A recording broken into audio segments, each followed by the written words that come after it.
Doctor Parthasarathi గారు Adoni MLA గారు. ధన్యవాదాలు అధ్యక్ష. అన్నమయ్య జిల్లా రాయచోటిలో శ్రీ వీరభద్రేశ్వర స్వామి పేర్వాట ఉత్సవం మార్చి 4వ తారీఖున జరిగింది అధ్యక్ష. ఇందులో జరిగిన ఒక సంఘటన గురించి సభకు తెలియజేయడానికి నేనున్నాను అధ్యక్ష.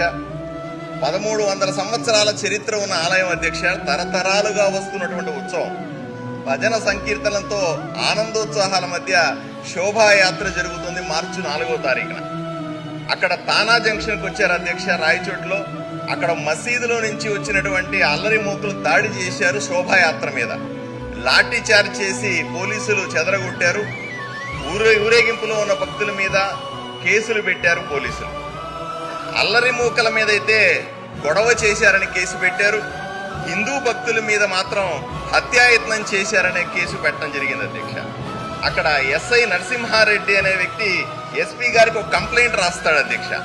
ఆ కంప్లైంట్ లో ఆయన చెప్పేది ఏంటంటే, ఊరేగింపులో ఉన్నటువంటి హిందూ భక్తులు జై శ్రీరామ్ అనే నినాదాలు చేశారు అని చెప్తాడు. అయ్యా, రాష్ట్రంలో జై శ్రీరామ్ అనే నినాదం చేయడానికి పోలీస్ అనుమతి కావాలా అని నేను హోంమంత్రిని సూటిగా ప్రశ్నిస్తా ఉన్నా.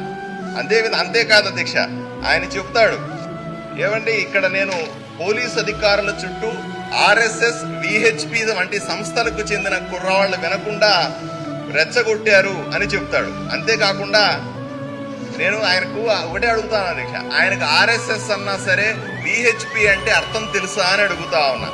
ఆర్ఎస్ఎస్ అంటే దేశం పట్ల కానీ, జాతి పట్ల కానీ, ధర్మం పట్ల కానీ, ప్రజల పట్ల కానీ నిరంతరం పనిచేసే దేశభక్త జాతీయవాద సంస్థల అధ్యక్ష.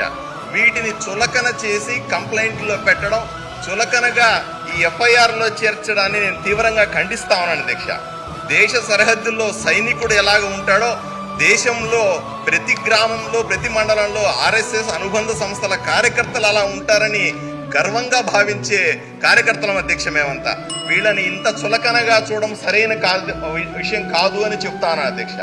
స్పష్టంగా చెప్పినట్టు అల్లరి మూకల నుంచి భక్తులను కాపాడలేని పోలీసులు తమ తప్పులు కప్పిపుచ్చుకోవడానికి ఇలా ఎవరిని బుజ్జగించడానికి కఠినమైన సెక్షన్లు పెట్టి హిందువుల మీద పోలీస్ కేసులు పెడుతున్నారు అని నేను సూటిగా ప్రశ్నిస్తా ఉన్నాను. ఇటువంటి సంఘటనలు రాష్ట్ర ప్రభుత్వానికి చెడ్డ పేరు తెచ్చే అవకాశం ఉంది అధ్యక్ష. ఎవరు ఇటువంటి అల్లరి మూకలని ప్రోత్సహిస్తున్నారు, ఎవరి నాయకత్వంలో ఇవన్నీ జరుగుతున్నాయని కనుక్కొని వీటిని కఠినంగా శిక్షించాల్సిన అవసరం ఎంతైనా ఉందని చెప్తా. ఎందుకంటే ఇటువంటి సంఘటనల మీద ప్రభుత్వం తక్షణమే కఠినంగా వ్యవహరించాలని మీ ద్వారా కోరుకుంటున్నా అధ్యక్ష. నమస్కారం.